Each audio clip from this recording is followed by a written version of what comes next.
The Passion of our Lord Jesus Christ, according to St. Luke. He came out and went, as was his custom, to the Mount of Olives, and the disciples followed him. When he reached the place, he said to them, "Pray that you may not come into the time of trial." Then he withdrew from them about a stone's throw, knelt down, and prayed, "Father, if you are willing, remove this cup from me. Yet not my will, but yours be done." Then an angel from heaven appeared to him and gave him strength. In his anguish, he prayed more earnestly, and his sweat became like great drops of blood falling down on the ground.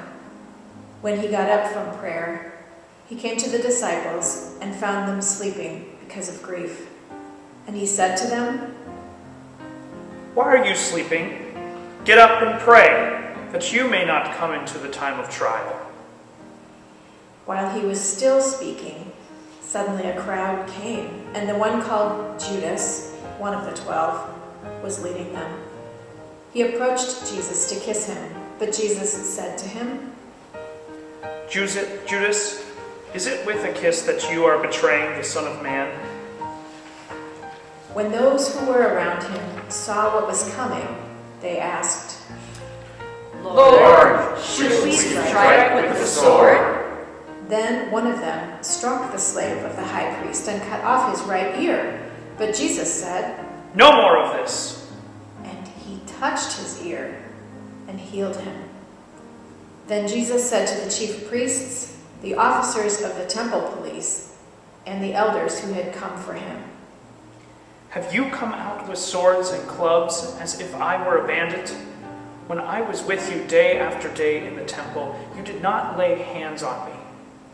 But this is your hour and the power of darkness." Then they seized him and led him away, bringing him into the high priest's house. But Peter was following at a distance. When they had kindled a fire in the middle of the courtyard and sat down together, Peter sat among them.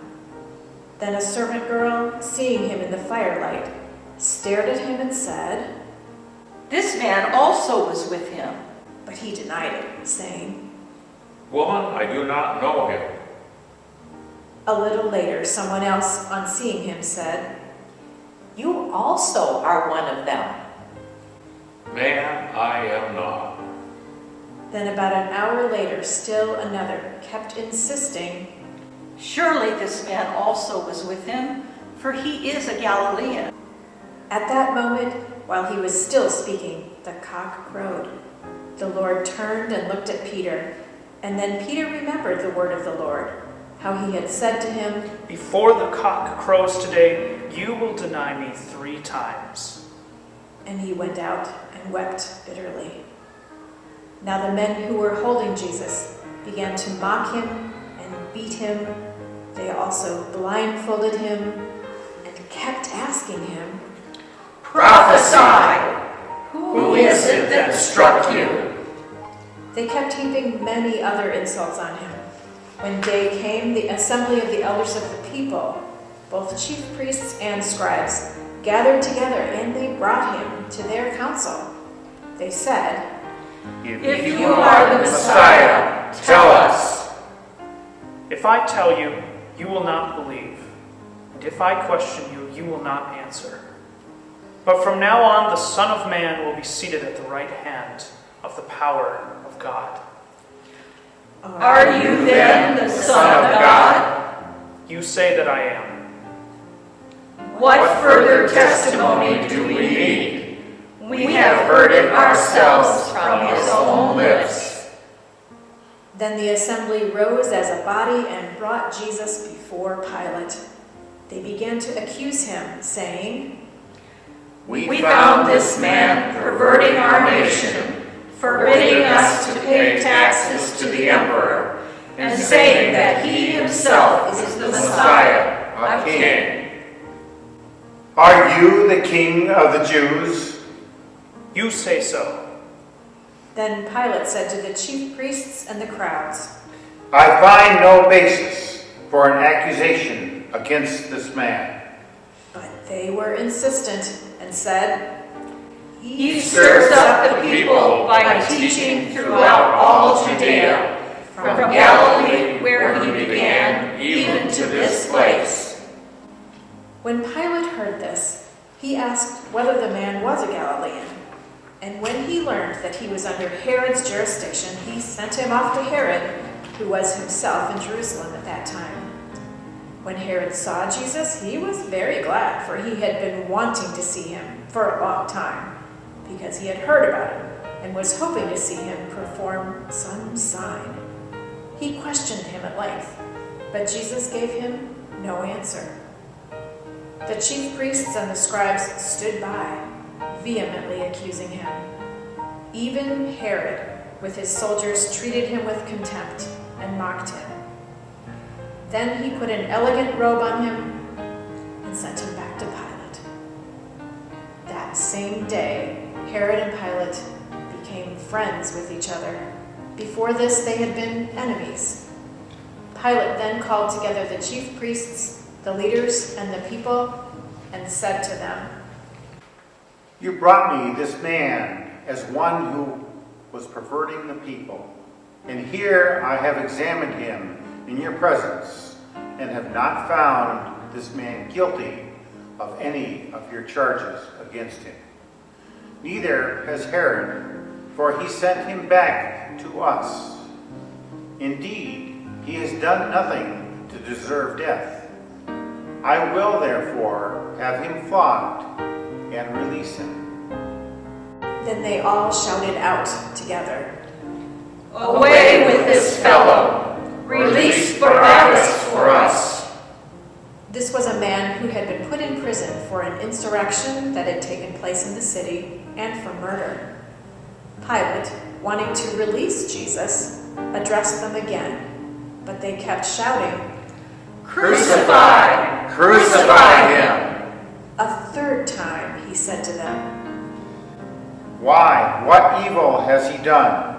I have found in him no ground for the sentence of death. I will therefore have him flogged and then release him.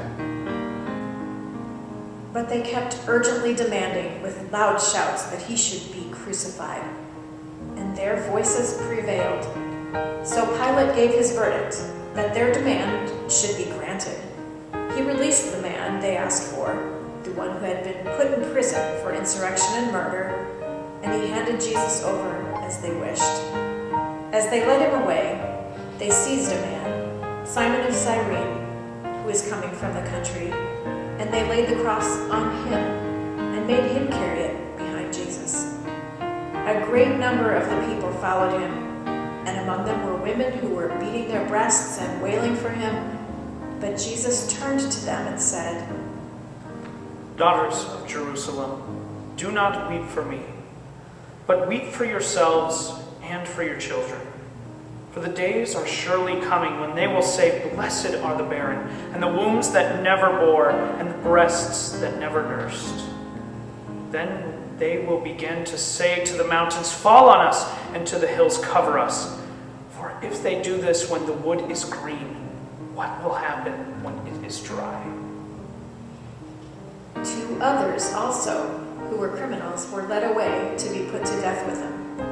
When they came to the place that is called the Skull, they crucified Jesus there with the criminals, one on his right and one on his left. And then Jesus said, Father, forgive them, for they do not know what they are doing. And they cast lots to divide his clothing, and the people stood by watching. But the leaders scoffed at him, saying, He saved others. Let him save himself if he is the Messiah of God, his chosen one. The soldiers also mocked him, coming up and offering him sour wine, and saying, If you are the King of the Jews, save yourself. There was also an inscription over him, This is the King of the Jews. One of the criminals who was hanged there, kept deriding him and saying, "Are you not the Messiah? Save yourself and us." But the other rebuked him, saying, Do you not fear God, since you are under the same sentence of condemnation? And we, indeed, have been condemned justly, for we are getting what we deserve for our deeds. But this man has done nothing wrong. Jesus, remember me when you come into your kingdom. Truly I tell you, today you will be with me in paradise. It was now about noon, and darkness came over the whole land until 3 p.m, while the sun's light failed and the curtain of the temple was torn in two. And then Jesus, crying with a loud voice, said, Father, into your hands I commend my spirit. Having said this, he breathed his last.